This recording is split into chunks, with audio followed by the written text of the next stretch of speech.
Okay, so it looks like I'm gonna have to do a three-part that video. I didn't have that much to say, but so like we were talking about, we're starting to talk about treatment. So let's go with the two major categories of complication you can have with your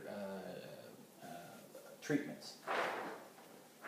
So we have our non-insulin dependent diabetic, and we have our insulin diabetic. We were talking about that insulin. It's very important that to have insulin, and all the other stuff do not work. One other thing too that I want to warn a lot of people, they talk about that famous take some liver, pancreas of a cow or whatever animals and chew that, and that will create some insulin and stuff. Here's the big deal with that, and I'll put a link. Actually, I was trying to see, is there legitimate claim to this? Because I mean, it must have been at one point. If you read the history of how they discover insulin, this is one part they used to do it initially. Well, here's the first thing. The people that did that were chemists or scientists, so they have way more knowledge on how to treat that properly.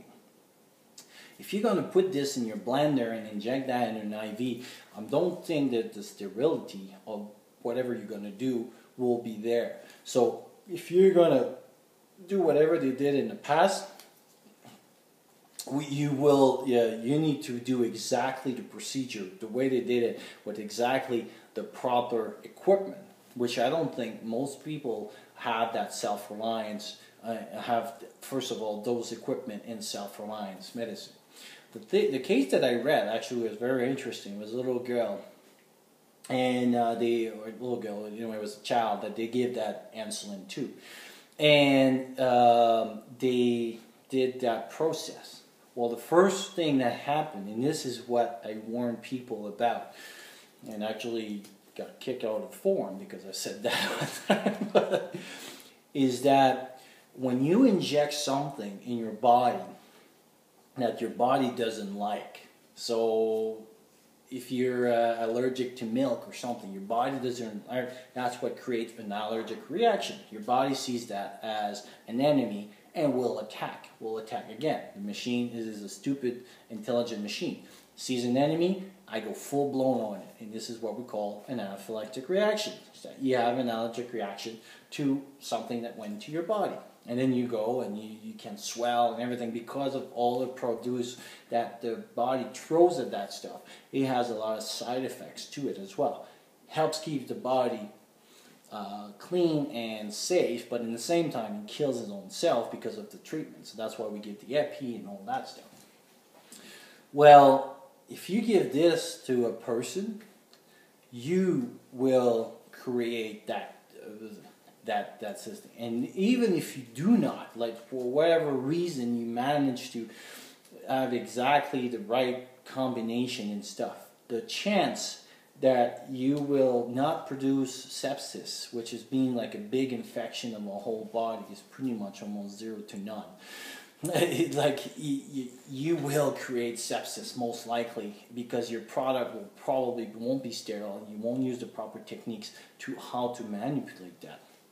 So then you're at risk of having someone that you're trying to save because of this, and you're trying to save a life, but in the same time you will be responsible for the actually death of this person. First, either by anaphylactic reaction, and actually in the story that I will put down, this is exactly what happened the first time that they shoot somebody with that. That's what happened, the allergic reaction that happened. And just don't forget, the sepsis didn't appear, and they don't say that they also, maybe there was later on, but the thing is that also it was done by professional people that even if they have less knowledge than we have at this time, they were still better trained than most of us in how to sterilize techniques and do chemistries and stuff. That was what they were doing. So if you think that just in the back of your garage you can make your own insulin, this is a big no. Because even if it would be that easy to do, the World Health Organization would promote that. I mean, in in in developing country, there's tons of cows and everything around and stuff, and they wouldn't let 80% of the people die of lack of insulin if that would be such an easy solution. I mean, they have cows everywhere, then they would use that to produce their own insulin. So then if they cannot produce that, and they have a lot of budget and they have a lot of people and they're way more than any of us can probably have, then why would they not recommend that solution if it would be a viable solution? So I don't think it is a viable solution just based on that. The other thing too that a lot of people talk about this is those diet books on increasing and stuff. And I guess maybe it needs to be seen, but I don't see how pathologically, physiologically, how can how can a diet create its own insulin or do anything if our body needs to produce its own either synthetics, and that's why I inject my insulin, or that it has to produce its own insulin. So all the diet stuff is oriented towards this, but I don't see how it can help the insulin diabetic. And that's where the World Health Organization always recommend that diet should be a good prevention to decrease the level, so helping with diet. And actually here, and this is again from the World Health Organization, the prevention of type 1 diabetes is not yet possible and remain an objective for the future. So they're looking for it, but they didn't find anything yet.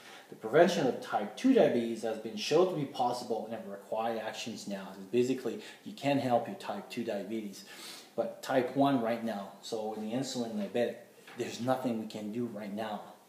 Lucky for us in certain ways is that 90% of the people is non-insulin diabetic, so that means we can do something for 90%. So 9 of the 10 people that have diabetes, we can help them. And All2 insulin has been designated an essential drug by WHO. It is not yet universally accessible to all those who need it in the majority of countries of the world. Continuous access to insulin remains a major problem in many developing countries, especially those in sub-Saharan Africa. In some of these countries, people with diabetes die because they cannot get insulin they need to survive. Die because they cannot get insulin that they need to survive. Again, to bring back to my argument, if chopping a pancreas of a cow would make those people survive, an organization like this would most likely make that available. So I don't think it is a good solution to do it. Or they would send, if those people could be saved again by pills, they would try probably to send those pills or herbs. So I don't think we did find a right thing for the insulin diabetic patient.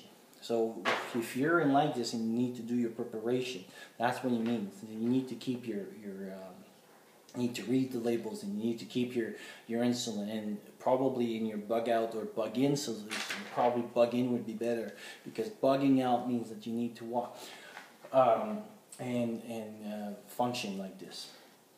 So that would be my big thing about what's going on the public. So like I was saying a little bit, that there's two kind of complications that can happen from diabetes. You can have a low sugar, and we've been talking a lot about the high sugar, or the high sugar. So the low sugar, like we were saying, you could give sugar, and that will increase it. And the high sugar, the low sugar, is interesting, because what can happen is that basically your demand, so the demand versus the production of the sugar is not met. So if I'm doing exercise, and when I'm doing exercise, I'm not just mean like running and climbing and stuff. Stress is considered kind of almost an exercise, because the fight and flight system kicks in and needs a lot of sugar to work that way, because those muscles and everything needs to work. And stress, it doesn't mean also that I need to be in a situation where I'm scared or there's a animal attacking me. It means also a stress on your body, being sick, being anxious, being in a situation of no electricity, no water, oh my God, what's going to happen, I need to move and everything. that is stressful on its own. So just being in the situation of self-reliance is a stress on its own, which will affect your sugars and up and downs, and you may be more at risk. So just even that is a big impact. So even if you're not sick, just the situation itself can increase the production of sugar, and then that means either you need more insulin, so you're either more at risk of increasing glucose, or basically if you're able to produce enough insulin, your glucose will go, but now you need a little bit more sugar. And so decreased sugar, so that means always have like a bunch of there's glucose, the paste and stuff, and the paste would be probably the best, and you can also use honey and stuff. The reason for the paste versus the tabs that I recommend, and that's why in my first aid kit I carry honey. So honey, that means it can be used for wound care, but as well as like now, if you put it, so if the patient becomes, because with hypoglycemia they'll have like sign and symptom of, and I'll put a link so they'll be confused and everything, and some of them can become unconscious, is that you could still kind of put it maybe in the corner of their tongue and hopefully it will be absorbed. So now if you put the tablets though, they'll choke, but if you put a little bit of it here, hopefully that would still work if you don't have an IV form. The other shot that you can have also is called Glucagon. And glucagon is an IM that you inject in the muscles. So that means that even if you don't start intravenous on someone, you could still give. And how does glucagon work is that it goes to the liver and basically helps that production. So those sugar that we put in storage, it releases it to the body, so the body now can use it. But it's an intramuscular, so it's a good use, because if you don't have the stock to start your intravenous, you can give that IM, which is intramuscular, and then basically now you can increase the sugar, especially for an unconscious patient. So those would be the two ways that you could do for the low sugar. The high sugar, here's the problem it can have. So there's two types of problems that it can have. Those people, non-insulin dependent, will have what they call the hunk. So, hunk. So hyperhospitalar non-ketoacidosis. That's why it's and the other one is mostly known is called DKA, Diabetic Ketoacidosis. So basically, you got three things in DKA. You got a diabetic person that produce ketones, and that ketones create acidosis.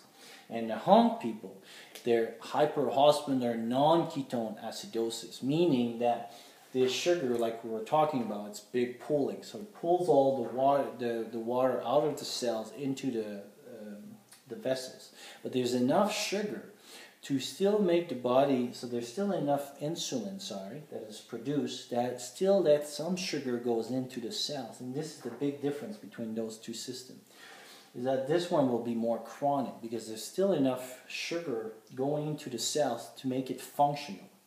Versus DKA, there's no more insulin produced, and this person will go more into a coma. Where we're talking about those is that this one, if you change your diet, if you modify your stuff, even if you don't have insulin or if you don't have the proper treatment, you could take a longer period of time before you go into a coma. Versus this one, pretty much you'll be right away. Treatment, meaning that you don't have insulin, because again, you need the insulin for this one, then pretty much this one, in a self-reliance situation, will be probably more palliative person, unless you have, again, access to medical facilities or insulin. So basically you need insulin to treat that. This one, maybe with the diet, you could help and everything. And so that means also that if you have diabetes in your group of people, you need to start discussing about what kind of food you can carry. So MRAs and things like that looks good, but the problem is some of them can create increase that glucose and increase that ketones production and that bad production. So anyway, this was my talk on diabetes.